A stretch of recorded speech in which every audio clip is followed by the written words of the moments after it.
All right, sports ball fans, another super amazing edition of Sports and Tacos coming at you. Got a super awesome show this morning. We'll be talking some baseball and some football with MLB superstar, ex-superstar Greg Vaughn. We're going to be diving into divisions. We got a bunch of Greg. The last time you were on, I don't think you had a chance to meet G Unit. She's one of the co-hosts. It's Alex Ginzel. She's one Hi, of the Greg. regular co-hosts on I Sports like and that already. Tacos. Yeah, she was busy having a little baby boy. Yes. So the last time that you were on, but Thank you. yeah, she's a regular co-host. She's a huge Kansas City Chiefs fan from Kansas City. So you got a lot of the AFC West represented on the show. But real quick, we will dive into the intro and we will get this party. Nice to meet you, Greg. Nice to meet you too. Started. Why Sports and Tacos? Because we're number one. We try to do things a little different from everybody else, and that's who we are because we party like the big dogs. Okay, sweet.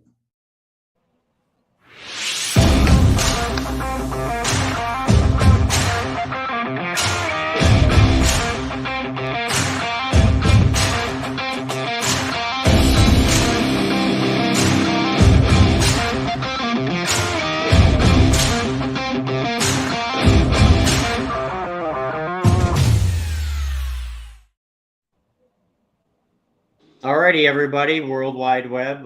Welcome to a super early Sunday morning edition of Sports and Tacos. Me and G Unit have spoke about this many times because Alex is from Kansas City, Greg. Well, you're probably used to it, Greg, because you're from Sacramento, right? Correct.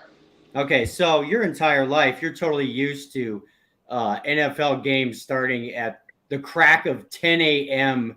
in the morning, huh? Oh, yes. I love it.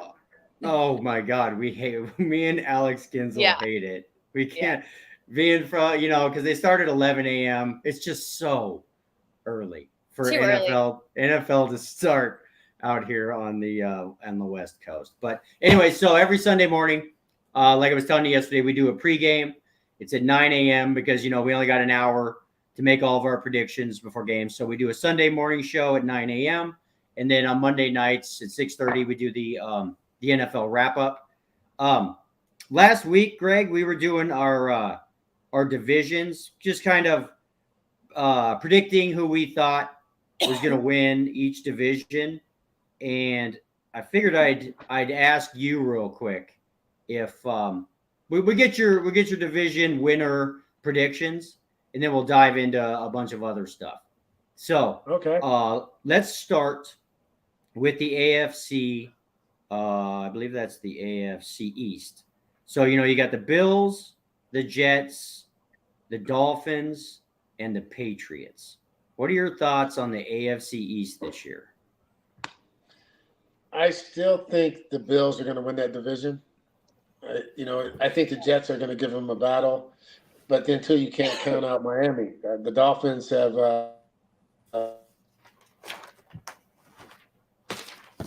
and I think that might be the toughest division of football. I think the Bills are going to be there, and I think the Jets have if everyone stays healthy, and the media doesn't get on air too much, you know what I mean, and gets them preoccupied with the media. I think the Bills. Hey, real quick, you played for the Yankees for a little while, didn't you, Greg? No, somehow that trade. Oh, that's right. That's right. You were going to go to the Yankees. So, did you ever have? What was your experience with New York and New York media as opposed to like a smaller market? Is it nuts? Well, as a visitor, you like to go to New York. You get a little bit of everything. But after 4 days being a small town guy from Sacramento, it's a lot of people. There's no grass. So it's but the city's the city. And the media, I guess, from what I hear, as long as you play well, they're your friend. But if you don't play well, they have a job to do. And the thing about the fans on the East Coast, they're passionate. They wear it on their sleeves. I mean, you are like part of their family. So, if you're not playing well, you're going to hear about it. So, I mean, I never got a chance to experience it firsthand. But, if you're doing well, they love you. If you're not, probably run you out of town. If you think about it, on a scale of 1 to 10. Go ahead, Tony. I was going to say, if you think about it, Mr. Vaughn, look at Philadelphia, man. They throw batteries. They beat up Santa Claus. Yeah, they're pretty passionate. Yeah, they are passionate. It's awesome to see because out on the West Coast, your mom can go to USC and the kid will go to UCLA. You know what I mean? Out there, they live and die the same. It's embedded in them. So it's awesome to be that passionate about something, but I can't see. Well, yeah, I can. If my 49ers lose, my day might be a little rough, but it's they wear it on their sleeve. That's right. Last week you guys beat us by 1 point. I couldn't believe it. 1 point. Oh, we're counting preseason? You know what I mean? Well, we're going to be counting regular season. Remember last year when you were at good old Invesco Field, Mile High, where we beat you by a little bit. By what was it? 1 point? I think that was 1 point. The 11-10 barn burner game. Oh my gosh! I remember what happened yesterday, last year. But hey, let's talk about what's up with your Trey Lance going to the Cowboys? Hey, that's a tough one for all 49er fans because you gave up so much to get him. Yeah. Three first-round picks. That can hurt a little bit, but I also feel bad for him. I feel like when he did get a shot, he broke his ankle in the first minute of the second quarter. And it was like, Hurricane Hillary we just had, in Chicago. And then, this game is, about chances being ready when it's your opportunity and Purdy take advantage of it. And, he just didn't get a chance. After that, the writing was on the wall. And I think you can tell that he didn't, advance as quick as he, Yeah. I don't know, like Brad and fans thought he would. But hopefully, like I said, man, he's young. I think he's just barely 23. Yeah. He just turned it. Yeah. Hey. So I think Greg, he has a lot of football left ahead of him. Greg, what? Well, on like a scale of 1 to 10, we were talking about this last week. On a scale of 1 to 10, what do you give the Jets and Aaron Rodgers? Because it's kind of like this. Nobody really knows, especially now that they picked up Dalvin Cook in that AFC East, because everybody knows the Bills are going to be good. The Bills are good every year. But, man, it's just such an X factor now with the Jets because they had a great defense. You add Aaron Rodgers, and now you add Dalvin Cook. On a scale of 1 to 10, what do you rank the Jets now? 7. Just a 7. Huh? It might be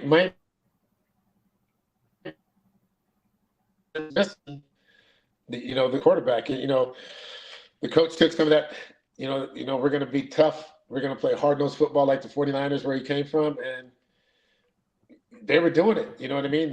They started to believe, and they're just, that quarterback is a big difference. And then when you get Aaron Rodgers, that pretty much. I mean, where else do you go? I mean, there's a small hand of all-time quarterbacks, and he's at the top. He is. I mean, a little older, but man, that's going to be a fun division to watch. And nobody's really thinking. I don't think too many. Tua's great. Bama. What's your thoughts on Tua? Because I know he's Alabama boy. There's my only issue with Tua is he's like kind of one concussion away from being in the not for long league. Yeah, if he stays healthy, if he stays healthy, Tua is a great quarterback, man. I mean, that team will go well with him right healthy. He's shown can do. You know what I mean? I think, you don't want anything tragic to happen. You know, you hope he doesn't have that one hit, because when you have the brain gets shook up as much as his has just last year. Yeah. You know, you looked at, you remember some of those pictures, and how scary it was just to witness that. I mean, I guess he's at peace with it. I know he's heavy in his faith, and whatever is going to happen, but I hope he has so much life to live. I just hope nothing bad happens to him. I hope it was just a fluke year, and and he can move past it. Right. Okay. Well, because he could be great. It's just one of those things. I just don't see Miami pulling it out like what they're supposed to do. They do have the talent. They have a couple injuries, but they still have talent. But the catch is, like Greg said, you need that quarterback for that fix. And fortunately, he's a good ball player. God's sake, he's a great ball player. But you know what? I don't see him doing any of those scrambles like he usually does, or do those runouts. I think he's going to be a little shy on that. Yeah. Well, I think I would be shy too, I think. But he's a football player. I think, I agree too, they don't think about it. They don't think about it. I just think, he's going to play football, and whatever happens, he's okay with it. And, I just pray that nothing bad happens to him. Because like I said. This reminds me, leads me to a question I want to ask G-Unit. Okay, you got little baby Jack, right? Yes. Okay, if little baby Jack grows up and wants to play football. For the Denver Broncos. I don't think so, Tony. But is Mama, what's Mama's thoughts going to be about baby Jack wanting to be a football player? Well, we want him to be an MLB player, a baseball player. There you go. Make him a relief pitcher. Make him a closer where he can make $50 million a year just to come in and get 3 outs. Yeah. Like that's there you go. That's it. Or a backup quarterback. A backup. Oh my gosh, no. Or golfer. No. Hey, go golfing, man. I don't know about football. That's what I just kind of wonder that, because you have like a lot of star athletes. Was it Tom Brady? I can't remember who it was. Somebody very prominent recently came out and said there was no way they would let their kids play football. Yeah. It was just interesting because I think it was an ex-NFL star. So I think that was Drew Brees. Was it? I just, now that you got baby Jack, I just kind of wonder what Mama's feelings are. I love football. Like, that's my number one sport. But for my child to play that, I don't know. Just getting hit all the time. It's just a rough sport, Just wanted to get your opinion. So anyways, hey, Greg, let's dive into the AFC North, because AFC North, looking at it this year, is a crazy interesting division. Okay? I like it. You got the Pittsburgh Steelers, who may have found their quarterback. You got the Cleveland Browns, who, they got a full season with Deshaun Watson coming up. You got Baltimore, and you got the Bengals. That's going to be a hell of a division. That's a fight. It's a dog fight. Yeah, you know what? I think I might take back the toughest division in football. I think. I didn't want to say that earlier, Greg, but yeah. I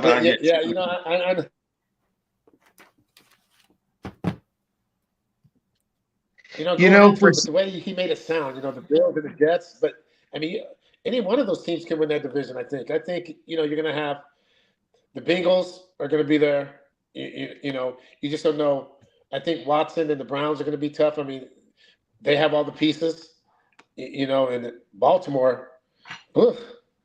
I mean, everyone's happy on that team right now, and if they stay away from injury, they might. I hate to say it, the Bengals. They might take the Bengals.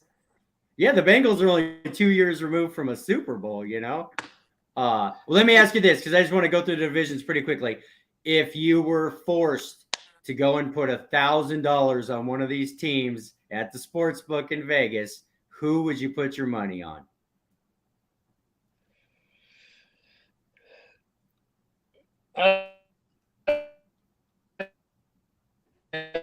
Eagles. The Bills. I put my money on the Bengals. I just think Joe Burrow. I just think Joe Burrow and the receivers that they have and Mixon. I just think and the defense. I just think they're young, they're hungry, and they've had a taste of it, and they want to get back there. Got it. Okay, so AFC South, we go from probably the toughest division in football to probably, in my opinion, the easiest division in football. You got Jacksonville. You got the Colts, you got the Titans, and you got the Texans. Jacksonville. Okay, Jacksonville. Yes. Sunshine. I'm putting his poster on because now that the Denver Broncos don't have like maybe one wide receiver for Russell Wilson to throw the football to, Trevor Lawrence's poster is going on this wall the rest of the season. Just so you know. Little kiss marks all around it.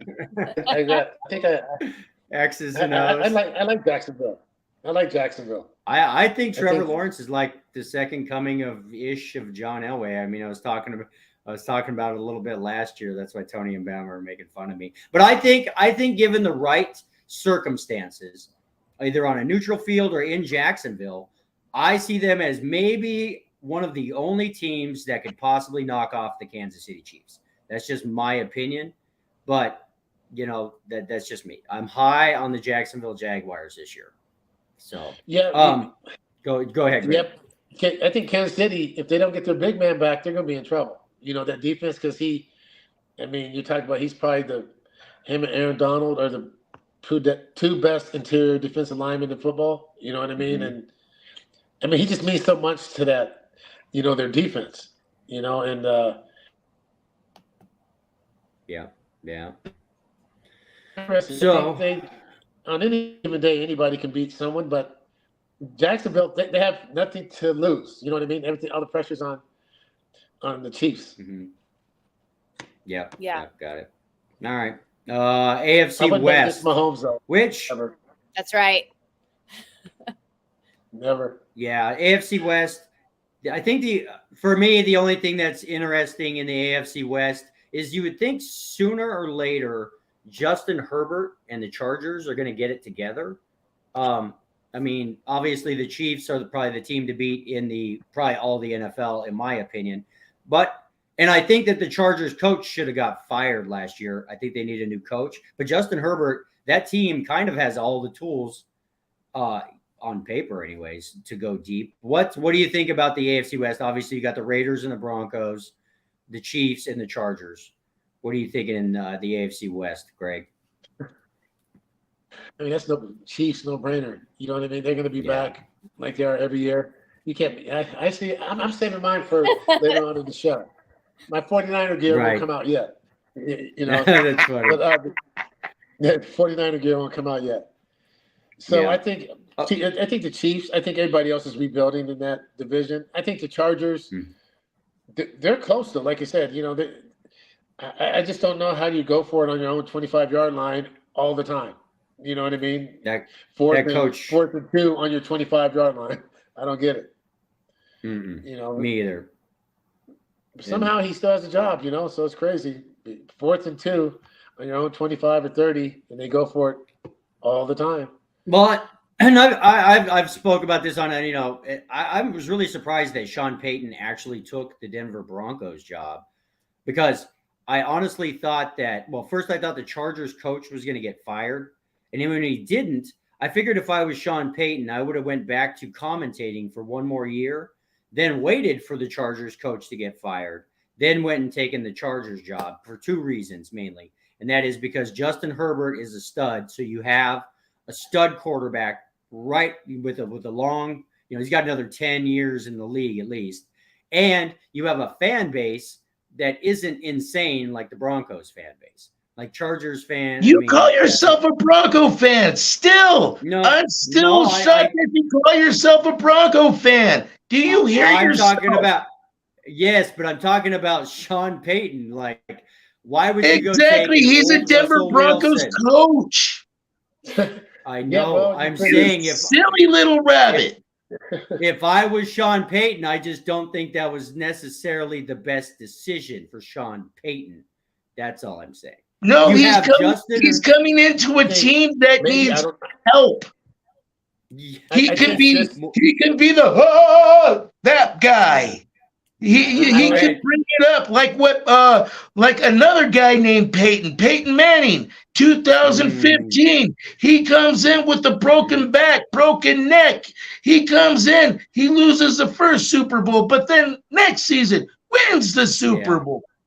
What do you think, Greg?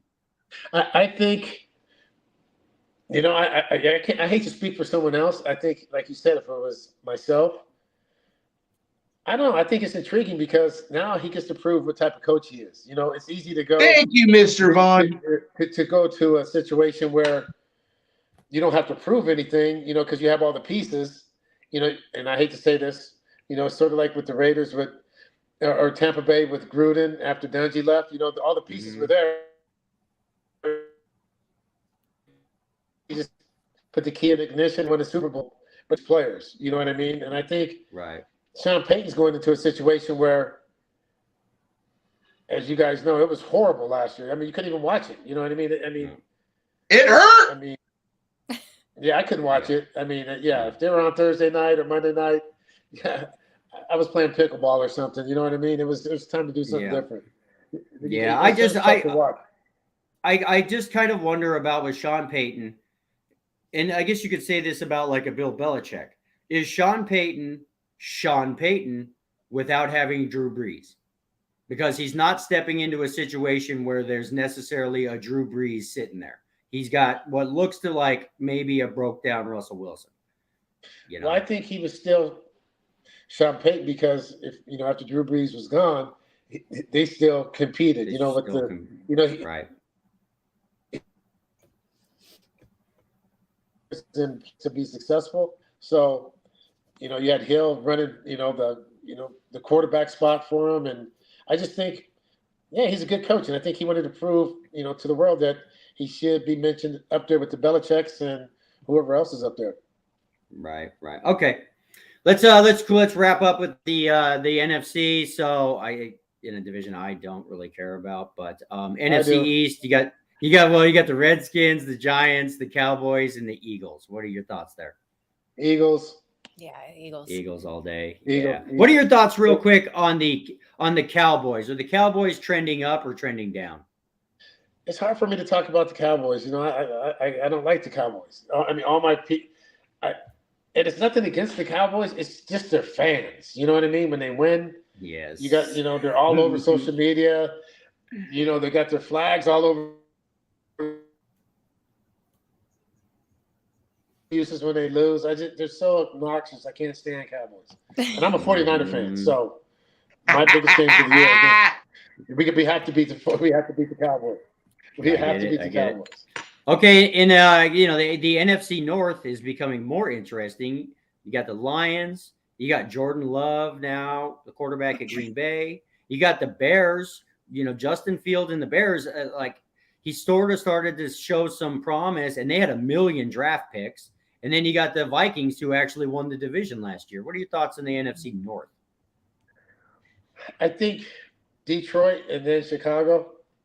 And I think I think the Packers, I've seen him play, I see him playing against the Jets in Lambeau last year when the fans were actually booing Rodgers and they put Love in. He's good. I think he's going to be okay. But yeah. Right coach for that team. The players love him. The city's behind him. And as long as Goff can just keep making the right decisions, I think they'll win that division. Yeah. But I think the Bears are Fields to me, he's like Hurts. He's another class act. Even when things are down, he never says the wrong thing. He just goes out there and plays. He leads by example. And I think the Bears are going in the right direction also.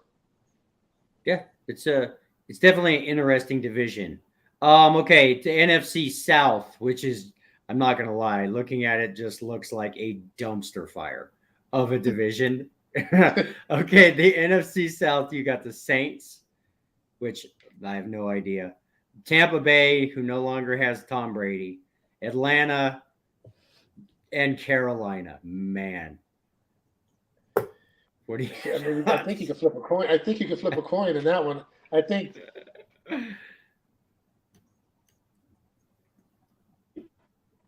Would you say Tampa? I don't know. Well, I'm gonna say this.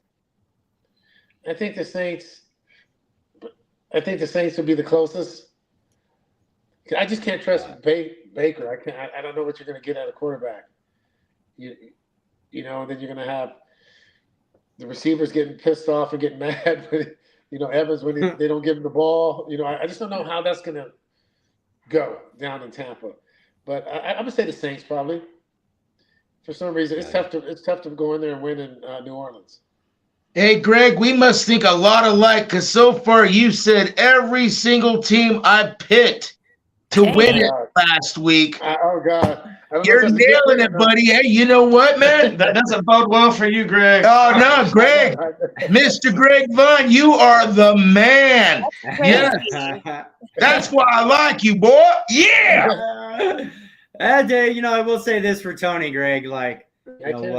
We've all worked together. That's kind of scary. Actually, we've worked together for years. Ask Bama. Like Tony, for no rhyme or reason, he just gets a feeling about things. Best sports gambler I have ever met in my entire life. I like chumming some change. And he doesn't. There's not like this scientific breakdown about it. He just gets a feeling. And for years, I would constantly just go against him. And for years, Tony. I have a buddy like that. They know I grew up with him. His name is Nick. He just does things to bother me all the time. So, I mean, we can never be on the same two-man golf team ever, right. Because he will root against me just so he can send out a text message to say that he was, better than me that day, or he was the man, MVP, as he calls it. Mm-hmm. And, I live in Vegas, and if we have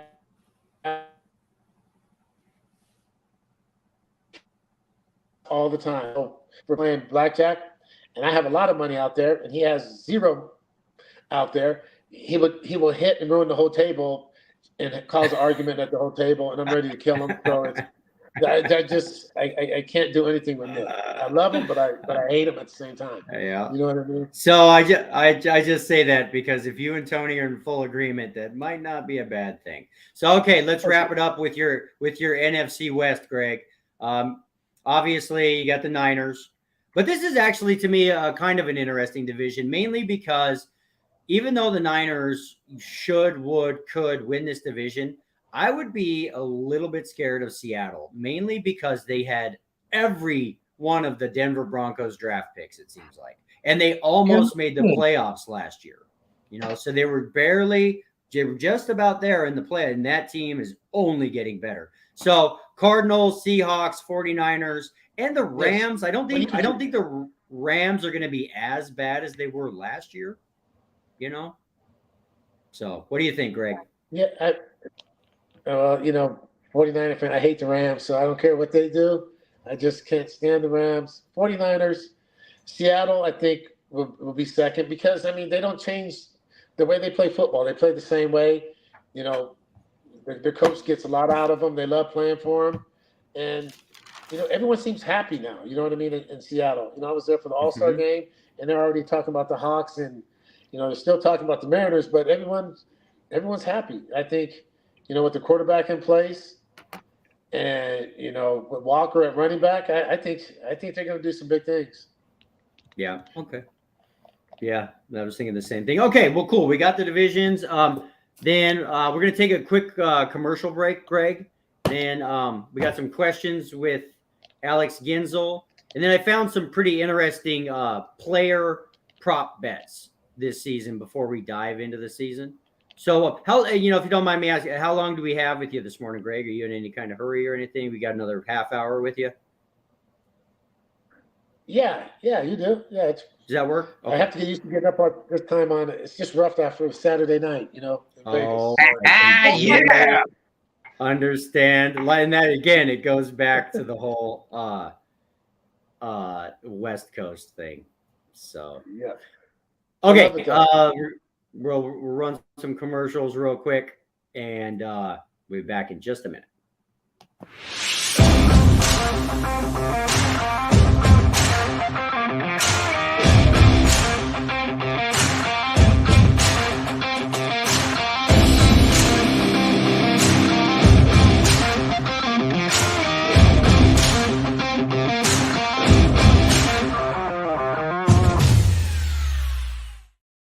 This is Sports and Tacos. We got freaks out there. We got 4 of them. We got 5 of them. We got special guests. We got a man in the shower. We got a brainiac. We got a guy that looks like he's supposed to be on Sports Center. And then you got me. It's all about the TMP, Sports and Tacos. Who are the guys at Sports and Tacos?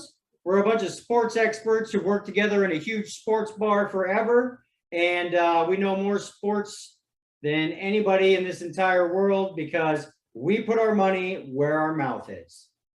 Because we get paid to put our money where our mouth is. We tell you how it is for real, not what they want you to say. Listen to us, Sports and Tacos. Cool. All right, ladies and gentlemen in TV land, YouTube, Sports and Tacos, Mondays, Thursdays, and Sunday Fun Day. Come join us, YouTube, Sports and Tacos. All right, everybody, we're going to give some shout outs to all of our amazing sponsors of our show. Obviously, got to give a shout out to Mr. Bill Hammond at Hammond Entertainment. Puts on the coolest celebrity golf tournaments in the entire world. Got to thank Bill. Real quick, Greg, did you go to Cabo? Were you in Cabo? No, I was not. I had some other engagements. Yeah, but it looked like a blast, though. It did look like a blast. I wish I could have went. I had to work, but next year I'll be down in Cabo.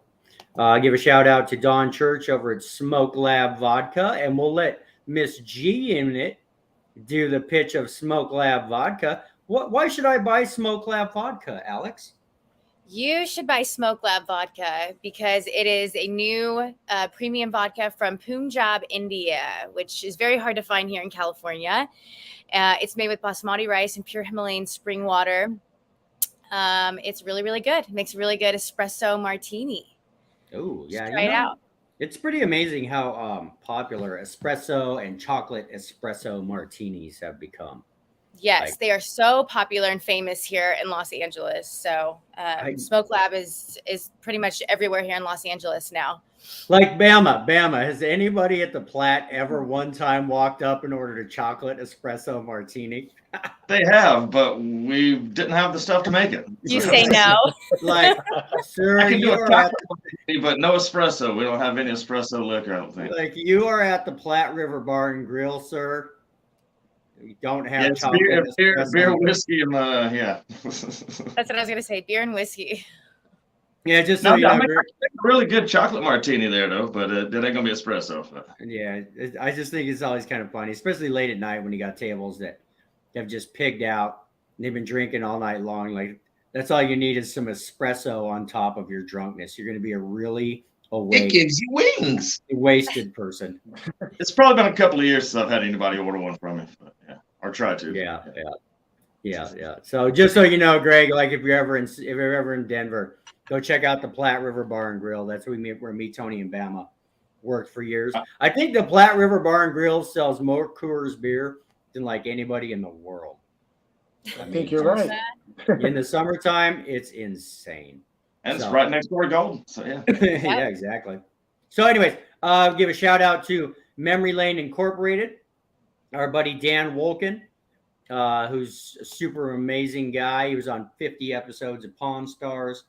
You know, if you got a Babe Ruth rookie card or a Mickey Mantle rookie card, Dan Wolkin is the man you would call for that kind of stuff. And check out Memory Lane Incorporated. It's like the Christmas wish list for sports memorabilia. And we'll give a shout out to Megan Johnson and Doug Plank. Doug, ex-Chicago Bear, great. The sports and shopping. Doug and Megan are going to be coming on tomorrow night's show. Just so everybody knows, we're going to nice. I remember them from a long time ago. Yeah. We're going to have Doug on doing his NFL season preview. We'll give a shout out to Ray Pinetto over at Pro Signatures Memorabilia. They got the coolest sports memorabilia. I should actually post some videos. I was helping Ray work the Pump Brothers event last week, Thursday and Friday. It was crazy. I mean, the thing that was, besides the amazing sports memorabilia that was at the Pump Brothers event, I actually got to meet Mike Tyson. Man, that was crazy. Iron Mike, man. That's ludicrous. That's awesome. That right, it was cool. That right hand, shaking Mike Tyson's right hand, I was just like, wow. I mean, that is a right hand that has caused some damage over the years. But he, totally nice guy. So, and then I want to thank Paul Pratt over at Noah Water. Paul's Noah Water is blowing up. Super electrolyte injected Noah Water. And we'll have Paul back on the show here soon. He's going to try and get his buddy Steve Smith on. They got a USC. Steve Smith's USC actually plays Paul Pratt's Nevada this season. And no, it's like next week, I think. Is it next week? It's a week or two. Yeah. So we're trying to get Paul on. Maybe we'll be able to get him on with Steve Smith and see their little rivalry. So, anyways, G Unit. Since it's the first time you met Greg, G Unit had some questions for you, Greg. You got Greg, okay. Talking about baseball, your career. What's the longest home run that you have ever hit? Shoot, I think Stan Belinda. I think it probably in Cincinnati as a Padre going up in the third deck. Wow. I think that one was good, and then coming back as a Padre against Milwaukee over like left of the alleyway at County Stadium, and at one hop. They showed it on the replay. One hopped by the visitors bus out of the stadium. That's crazy. Dang. Somebody eats their Wheaties. They count the same, Yeah, that's just two, but they all count the same. It'd be hard to say. I don't know how far. Yeah, I was just happy I got to run around the base. That's it. Yeah. That's awesome. Cool. That is cool. I actually caught a ball once. I was the third base line, in the stands, and I caught one. It was pretty cool. Third base I was line? a little girl. Really? Nice. Kansas City Royals game, yeah. Have you ever thought about coaching? Yeah, I have. I think the situation would have to be right. You know what I mean? I would have to be able to be myself. And, it's just a lot of time. I think, like I said, the situation would have to be right, so I could still, I don't know. It just had to be the right organization at the right time I don't know. That would be my time to coach, and, it's not going to have a good outcome. But I love teaching. I love talking baseball. I love all of it. And I think, the people in baseball now with analytics, they're scared to bring former players back because they think we don't agree with it. Yeah. I just think it's hard to teach baseball players if you haven't played the game. You know what I mean? Yeah. We know how it feels when you're struggling. We know there's so much more in the game, than just changing everything and saying swing up and exit velo. Sometimes I think they put fancy words on stuff to get us off of the real problem. Because, if I pop up to the catcher, exit velo was not too good. If I had a double off the wall, exit velo was good. They just have numbers to justify the game. Yeah. I could do it. It's just different. Like I have 3 kids and 2 of them played. It's a different mentality now. You know what I mean? They're a little different. Yeah. I was going to ask you if you had kids and you could just coach them, the little leagues or whatever. They went to their mom a lot to ask her for advice. You know what I mean? And I'd be like, "How many hits does your mom have?" I know what I'm talking about. You know what I mean? It's just one of those things where, I think it's tough. It's tough for boys. You know what I mean? It has to be a different situation. It's tough because sometimes they take it wrong when all you're doing is trying to help. You know what I mean? Yeah. So I would just let mine come to me. I would try my best not to say anything unless they ask me a question. Yeah. Because it usually didn't end too good. Yeah. I know I was like that with my dad when I was a kid. Like, yeah, it was, don't tell me what to do. Yeah. Yeah. Any other questions, G Unit? Yeah. What's your favorite college football team? I'll go first because I'm from Kansas, so I'm gonna go KU. I actually graduated from KU, University of Kansas. So Coach Bill Self. Nice. Yeah. The University of Miami. Really? That's where I went to school. So there you go. Wow. University of Miami. You went to the University of Miami. Were you there during all the Yep. You were, weren't you? Oh my goodness. The good times, yes, sir. Did you? I watched the documentary. I thought that was awesome. Yeah, just watched that the other night. Yeah. Yeah, I just seen it too. I forgot where I was at, and it was on. And I was like, shoot, I was there. That was perfect. I remember that place. Hey, Greg, did you play? Does Miami have a baseball team? Did you play baseball in Miami? Yes. Yeah. I just when I think of Miami, I don't think of baseball. I think of obviously football and then basketball. But yeah, sure, they got some good baseball teams down there. Well, the only reason you think of basketball is because of last year. If you think of Miami, you think of. I think of football, baseball. When I was there, we were number one in the country. So, baseball. I mean, it was fun to play in front of a packed stadium every night, Mark Light Stadium. Mm-hmm. Coach Ron Frazier. I didn't fly until I got drafted professional. I mean, I didn't ride a bus until I got drafted by the Brewers. We flew everywhere. It was unbelievable. Did I got to ask you this then. Did the football players and the baseball players commingle at the keg parties? Oh yeah, shoot. We had a sports apartments. Everybody mingled. You had this. Oh my God, we could start a podcast probably just about that. It's unbelievable. That is awesome. Yeah. You could. G Unit. Any other questions for Greg Vaughn? There's a ton of questions, I'm sure, but we can move on. All right, cool. All right, that's. Hey, Shotgun, I got something for Greg. Hey, Greg, do we like collecting sports cards and all that. Do you still do that, or did you ever? I collected cards when we used to put them in our spikes on our bag. You know what I mean? Way back, and make those noises. Motorcycle, yeah. So I'm not a big card collector. I don't. I know my grandson collects Pokemon cards, and he can tell you everything about baseball. Mm-hmm. You know what I mean? He's major. He collects them, but I don't. Not so much. Yeah, that's kind of funny because I've been a collector since I was like 5 or 6. So I love having guys like Dan Wolken and Ray Pinetto on the show because they're into memorabilia and all the stuff. And then I don't know if you remember Billy Hughes from the Celebrity Golf Tournaments. He also helps Bill out. He comes on the show. He was a color analyst. Okay. And Billy, I was like, yeah, let's do like a collectible segment.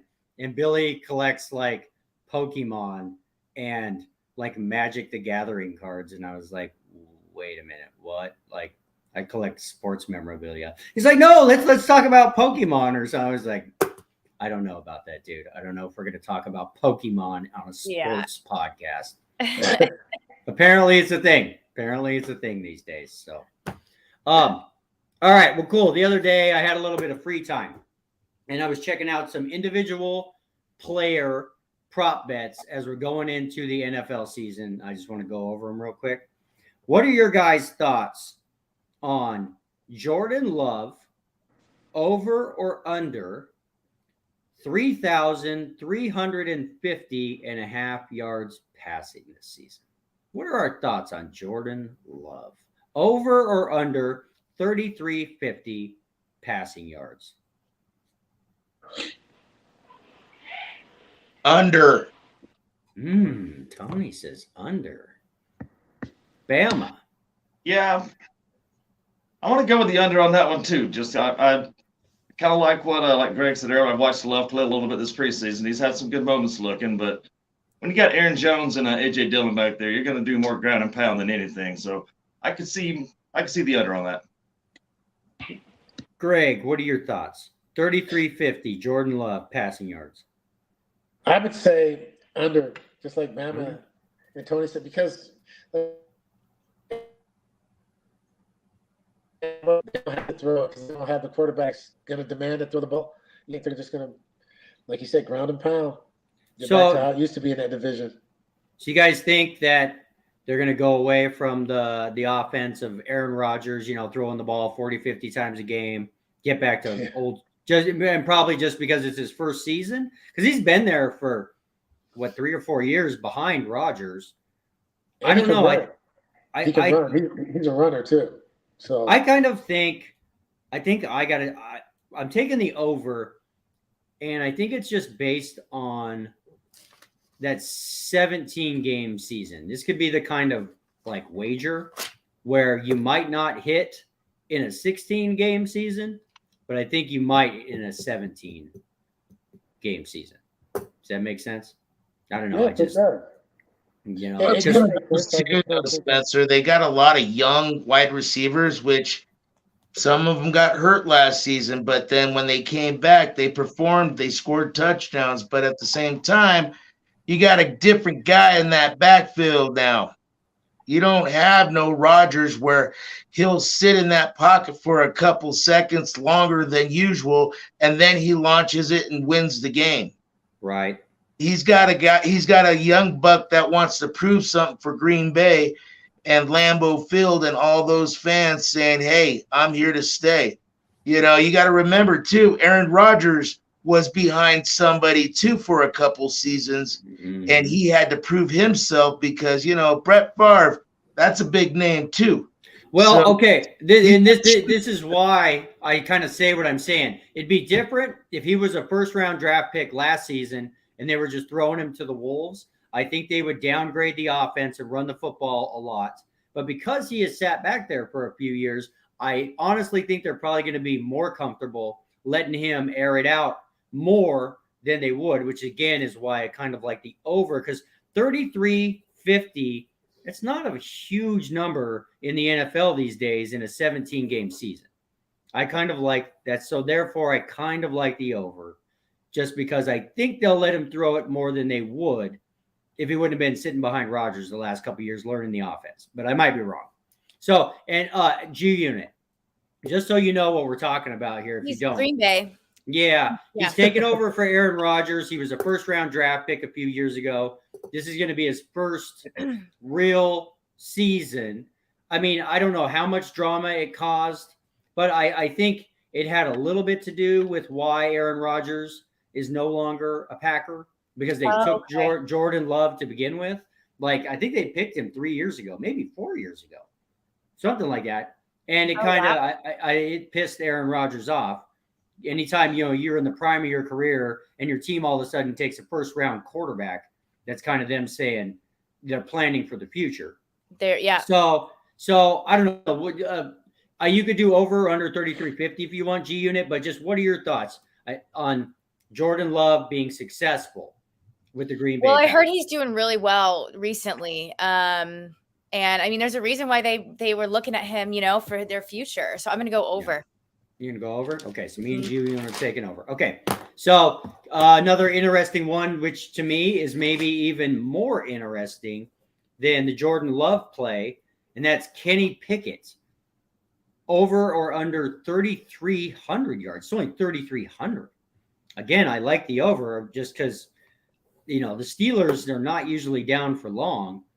3,300 yards in a 17-game NFL season. And don't get me wrong, there's skyscrapers in Vegas for a reason. It's not because, people win all the time. But 3,300 yards, 3,300 yards, I like the over of that. He looked good last year. What are you guys' thoughts? Tony? I like it. He's a good quarterback, and he's got Pickett. He's got a great wide receiver core. Washington is awesome. Pickens is awesome. even Najee Harris put on some weight, and he could still catch the ball in that backfield. Got a great tight end. Well, got two great tight ends now. I like the over. I really do. I like the over. I think he's going to shine. That division's going to be tough. Very, very tough. Bama, what do you think? Over or under 3,300 yards for Kenny Pickett? Yeah, over. Definitely the over on that, man. Kind of like what Tony was saying. I like what Pickett did last year, especially towards the end. He did get better. He's looked excellent this preseason. And, yeah, Pickett to Pickens, man, that's going to be something you hear a lot this year. Yeah. And playing that division, you might be down a lot, so you're going to be throwing the ball more anyway. So I like the over for sure. Definitely. Greg Vaughn, what do you think? Kenny Pickett, over or under 3,300 yards? Oh, I think, it was key for him to play last year. I think over. And I don't think you're going to just run up and down in that division. The defenses are too good, and you're going to have to let it go. And, they're putting good players around him. I think it's going to be interesting. I always like the Steelers, and they have one of my favorite coaches in the NFL. So I think, definitely over. G unit. I'm going to go over. Even though we got unanimous. Maybe we should all start a little fund when we all agree on something. Yeah. Because, 3,300 just doesn't seem like that big of a number. In a 17-game season, in an NFL. That's like 180, 189 a game, something like that. I think you could do that. So I kind of like that play. So I like the over there. And it was like last season, though. He threw the ball nonstop. He had no choice. Yeah. Okay, another interesting play. This is really interesting to me. Mac Jones, because he's Mac Jones. Over or under 3,200 yards passing? I think I'm going under because I don't think Mac Jones is going to stay the starter of the Patriots this season. What are your guys' thoughts? They got to rebuild. Of course they got the Zappy. Yeah, they got little Zeke, but at the same time, I see them being more of a running team than a passing team. They got a fullback back there that showed that he's powerful, but now they got a little bit more blood back there where I'm going running. It's under, and Mac hasn't showed me anything to prove anything for him to be a star quarterback. What do you think, Bama? 3,200. I'm going to just go as a homer since he is an Alabama boy and say that he's grown a little bit from last year. And like I say, with the Stevenson and running back with Zeke coming in there also, it's going to help out a little bit. I'm going to give him some love and go over, but it might only be about like 5 or 10 yards, something like that. But. He throws a screen pass on the last play. The screen pass on the last play of the season. That's going to do it right there. It goes over. What do you think, Greg Vaughn? 3,200 yards, Mac Jones. I just don't see it. It doesn't sound like – it seems like everybody – 17 games. I don't see the weapons. Who's he going to play? He has a – yeah. They don't have any clear-cut, dominant, like number one wide receivers. Somebody you can lean on every game. I think they're just going to pound it. Like you said, they're going to run it, play action – here and there, he's probably had about 15 attempts a game, maybe 20, and that's about it. And actually, there was that one game where they actually won the game against Buffalo, and Mac threw 2 passes the entire game. I think it was last year, the year before. That was a record. Yeah, 2 passes the whole game. Crazy, right? When the wind was blowing 100 miles an hour. Yeah. Yeah, I remember that. Yeah. G unit, Mac Jones, over or under 3,200 yards? I'm gonna go under. I think the Patriots are struggling a little bit. They are. They got Juju Smith-Schuster. He can hopefully get them 1,000 yards. There you go. They need some. Yeah, but when you get double teamed every single game because they don't have nobody else. Stay healthy. Exactly. Yeah, he's got to stay healthy and graces of a coaching staff to play 17. That's my problem. I don't think Belichick is a believer in Mac Jones, so that's kind of why I want to take that because I think he's gonna be on the bench some this season.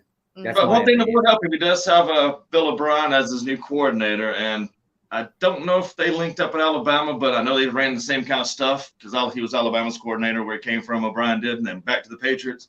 So that might help Mac right there, being a little bit familiar with something he's bringing in. But yeah. Okay. Next one. Yeah, I'm taking under. Okay, this is kind of interesting. Trevor Lawrence, over or under 26.5 touchdown passes. You know me. I'm taking over. I think Trevor Lawrence is about to have a breakout ass season. Yeah. 26.5 is not very many in a 17-game season. Definitely over. Heck yeah. Definitely over. Over, sure. Like any two good wide receivers out there. I mean, that Kirk dude kicked butt last year. Plus this will be Calvin Ridley's first year coming back from suspension after the trade from Atlanta. Yeah, he's got too many weapons not to throw 26 more touchdowns. Yeah. I mean, I bet Ridley's gonna be their big touchdown boy. He's got something to prove. I'll bet on it. You think so? You're thinking so? Everybody's unanimous on the over 26.5. Trevor Lawrence. Yeah.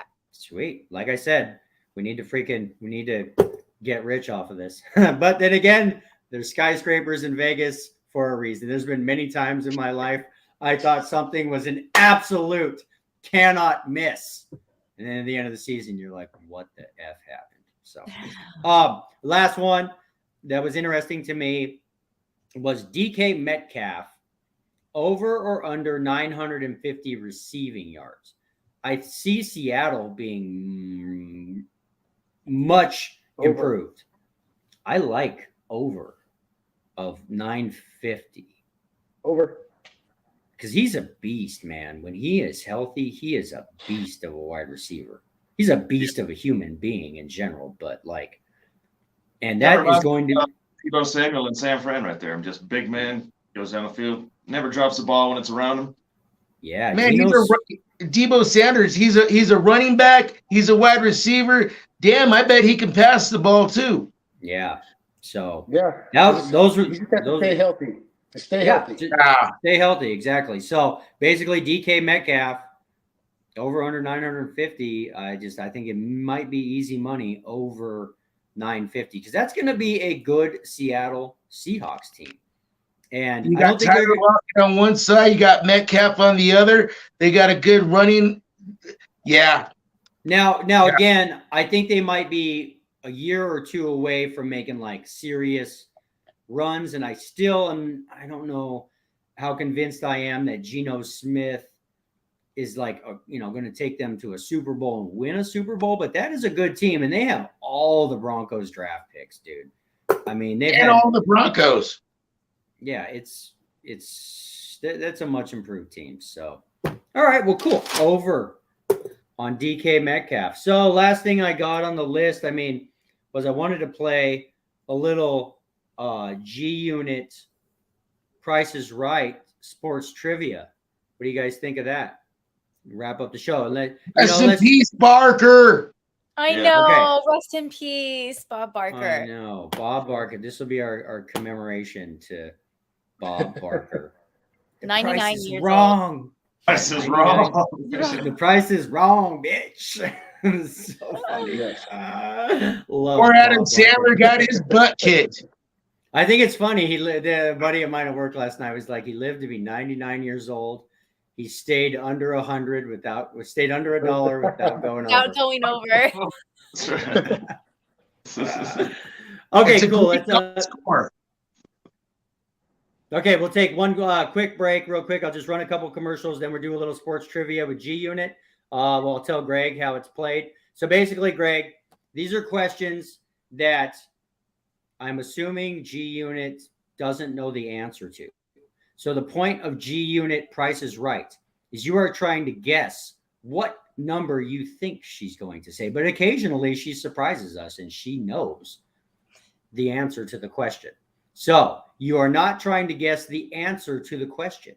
You are trying to get as close as possible to the answer you think G Unit is going to say. And that's why we call it G Unit Price is Right. So we'll be back in just a second. And we'll run a little sports trivia, and then we'll wrap this amazing sports podcast.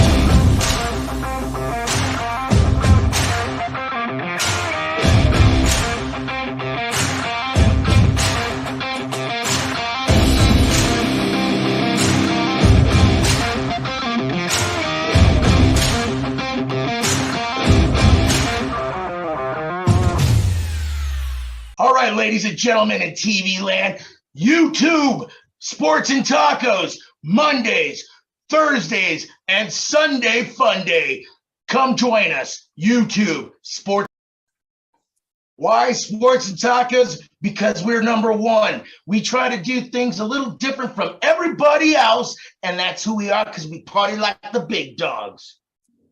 All right, this is Sports and Tacos. We got freaks out there. We got 4 of them. We got 5 of them. We got special guests. We got a man in the shower. We got a brainiac. We got a guy that looks like he's supposed to be on Sports Center. And then you got me. It's all about the TMP, Sports and Tacos. Who are the guys at Sports and Tacos? We're a bunch of sports experts who work together in a huge sports bar forever. And we know more sports than anybody in this entire world because we put our money where our mouth is. Okay. Does everybody, you need to play this game, Greg? Do you have a pen and a paper handy, Greg? Yes, sir. Okay, everybody get a pen and paper. And this is going to be NorCal specific. What do you mean? Because Greg's from Sacramento and he's a 49ers fan. So it's gonna be NorCal sports teams specific. All right, everybody ready? You guys got a pad and paper, Bama? Okay. Yeah. So the first question. Now, again, remember, don't say your answer. You're not trying to guess the correct answer. You're trying to guess what G Unit is going to say. How many Super Bowls did Joe Montana win? Okay, Okay, hold on. Everybody write your answer down. Don't say your answer, G Unit. I'm going to say, okay. And if you got the fiance in the background shooting you hand signals. He's not here, dang it. That is cheating, just so you know. I know. Okay, G Unit. Everybody got their answers written down? Okay, G Unit. How many Super Bowls did Joe Montana win? So the Chiefs have won 3. 1. Sorry. Okay. But not just on the Chiefs, though. Not just on the Chiefs, like other teams too, right? Yes, in his entire career. Because he never actually won a Super Bowl with the Chiefs. Okay, 3. 3. Okay, Tony, what's your answer? I picked 4. Okay, Bama, what was your answer? We hit it perfect there, Alex, with 3. I got 3 also. What did you pick? 3? You all picked 3. Tony, Bama. I picked 4 for the reason that, it's a scary part. He thought Montana won in Kansas City, too. I forgot Steve Young won once, so that's where my 4 came in. Okay. I forgot about Steve Young. Just so everybody knows, I forgot to say that the prize for winning G Unit Price is Right is a new car. So don't I need one of those. Brand new Porsche. Okay. Yeah. So okay. All right, guys. So the G Unit, just so you know, the answer is 4.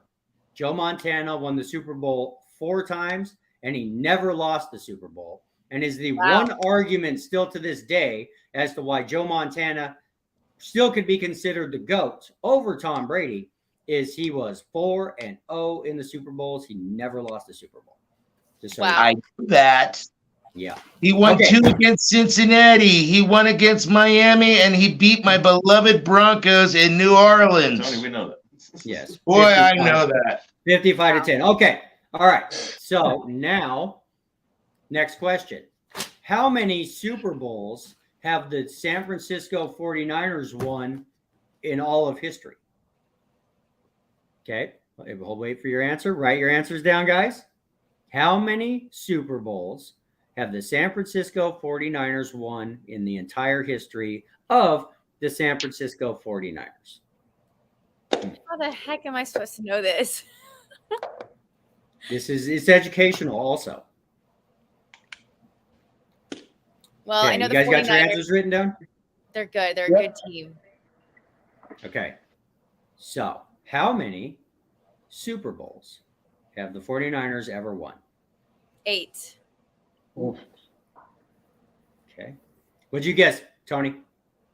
Altogether, it is 5. I did kind of cheat with using Steve Young. Well, but that was your answer was 5? Okay. So we got 5 from Tony. What'd you say, Bama? I said We 5 weren't as trying well. to be right, though, right? Just trying to guess what G. Yeah, we're just trying to guess what G Unit says. Yeah. And then there's like, and I'm not going to lie, G Unit, you are getting better at Prices Right. Thank you. So you know. Good. Okay, so Tony's 5, Bama's 5. What'd you put down, Greg? I just put 4. I just thought 4? you would throw out 4. And I said 3. So Tony and Bama were the closest without going over. What's Okay. the right answer? 5. All right. 5. San Francisco 49ers. I kind of cheated and said Steve Young. Tony, you're not supposed That's not cheating. It doesn't matter. So It counts, basically, Cody. It counts. yeah, it counts. So, Maybe we should have some Tony trivia too one day. we probably we should. We totally should. So G Unit. I haven't drank any Tony Weisers. That's why we do the Sunday morning shows. Sometimes we get both. We get pre Budweiser Tony, and then on Monday nights we get post Budweiser Tony. That's right. So they're both entertaining. Anyways, Joe Montana won 4 Super Bowls, and then Steve Young won Super Bowls. And it's kind of crazy to think about. The Niners haven't won a Super Bowl since Steve Young, at least for me. They've had some good teams, you know. So We're back. all right, We're next back. question. Yeah, that's what I mean. Like, okay, Greg, you really think Brock Purdy's taking you guys to the promised land this year? I mean, you have the best team since Steve Young, in my opinion. Like I said, that's why they got to call Tom Brady and do whatever it takes to pull him out of retirement. Well, you think about it. I think if, who knows, if he didn't get hurt last year in that game, I think he has enough to, once again, I think Shanahan calls the plays and puts him in position to be successful. And he gets the ball out of his hand. And I think so. We have enough. Yeah. We have. Okay, next question. All right. Jerry Rice is still, to this day, arguably one of the greatest wide receivers of all time. How many touchdowns in Jerry Rice's entire NFL career did he score, G Unit? Hold on. Write your answer down, guys. How many touchdowns did Jerry Rice score in his entire NFL career? Write your answers down, guys. What team? He played for the Niners the most of his career. Then he played for the Raiders for a little while. Then he actually retired at Denver Bronco, I believe, didn't he? Like that last season, he came to the Broncos. That is correct, sir. So Jerry Rice was by far, before he retired, the greatest wide receiver of all time. Now there's some guys since that, could argue. You could make an argument, but Jerry Rice was the man. The man. And the thing is kind of crazy that when he broke the all-time record, that number, was, I think, held by like Lance Allworth or somebody. He literally, that was the all-time record when he broke it. But by the time his career was over, he more than doubled what the all-time record used to be, which is insane. Put it that way. How many touchdowns did Jerry Rice score in his entire career, G Unit? Oh my gosh, probably so many. I have no idea. Are we talking like hundreds? What do you think? 150. That's actually okay. Tony, what's your answer? I said 385. Okay, Nice. I thought it might be something like that. Bama, what was your guess? Yeah, I was going to say I got 375. 370. Greg Vaughn, what did you think G Unit was going to say? 80. 80. I was thinking 80.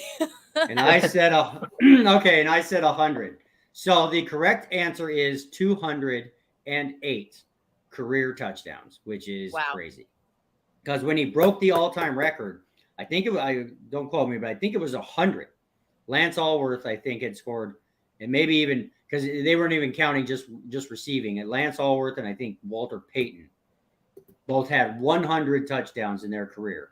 He broke that record in the middle of his career and went on to more than double the all-time record. 208 touchdowns. I think 207 of them were receiving. One of them was like rushing or something. So closest without going over was Spencer. I guessed 100. Yeah. All right. So we got Spencer, Tony, Bama. So next question. How many home runs did Reggie Jackson hit in his entire career, G-Unit? How many home runs did Reggie Jackson hit in his entire Hall of Fame heralded Major League Baseball career? G-Unit, what's your answer? His entire career, not one season, entire career. And Reggie Jackson was a beast. He is a man who hit 3 home runs in a World Series game one time. And Greg knows a little bit about hitting home runs in World Series games. Greg hit 2 in one game once. You hit 2 Right, home Greg? runs? Yeah. In a World Series game against the Yankees. Wow. Yes. That's really cool. That's Yep. Yeah. G-Unit. Hell yeah. How many home runs did Reggie Jackson hit in his entire career? Okay, guys, write your answers down. I can't even I don't know. Just throw out a number. 550. Okay. What? That's your answer. That's way too much, huh? No. That's your answer. Okay, That's- Tony, what'd you guess? 600. Okay. Bama, What'd you say, G-Unit again? 550. Oh, I got 500. Oh, 100? What'd you She's guess, good. Greg?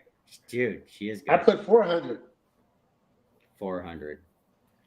I put 1,723. oh wow. Bama.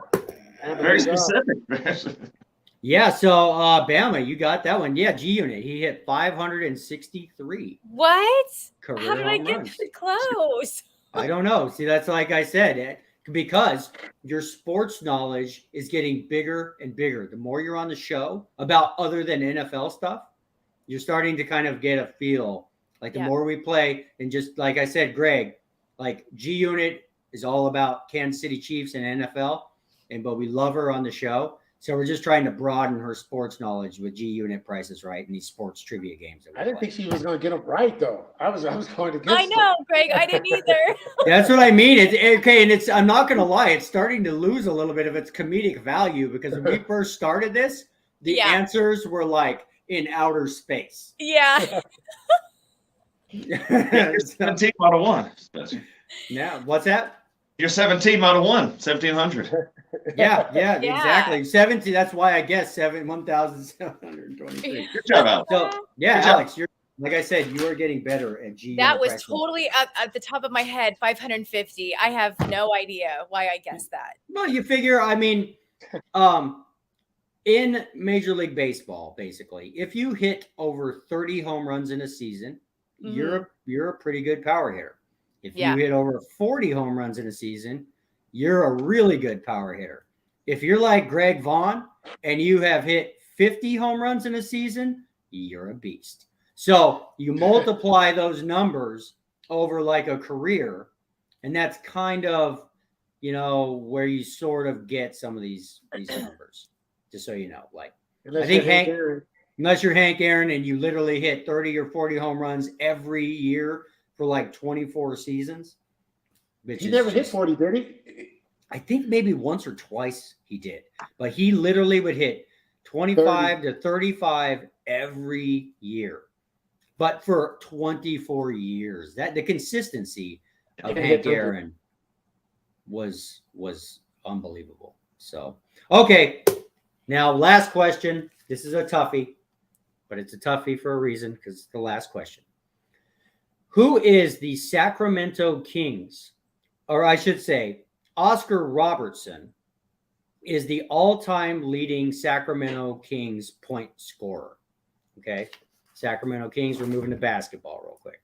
Okay. How many points did Oscar Robertson score for the Sacramento Kings in his career with the Sacramento Kings? Write your numbers down, Tony. I bet you Okay, and this okay. I'll give you one clue. Okay, I'll give you one clue. G Unit. It is a 5-digit number. Okay. Wow. Tony, you probably don't even know the answer to this. Oh, he doesn't. No, I don't think anybody knows the answer to it, but that's why it's G Unit Price is Right. And it's NorCal specific.